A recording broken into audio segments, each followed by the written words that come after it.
سبح اسم ربك الأعلى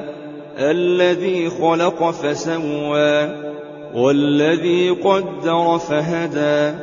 والذي أخرج المرعى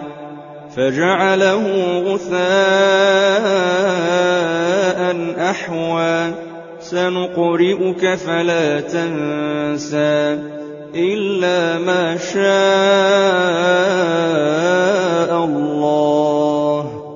إنه يعلم الجهر وما يخفى ونيسرك لليسرى فذكر إن نفعت الذكرى سيذكر من يخشى ويتجنبها الأشقى الذي يصلى النار الكبرى ثم لا يموت فيها ولا يحيا قد أفلح من تزكى وذكر اسم ربه فصلى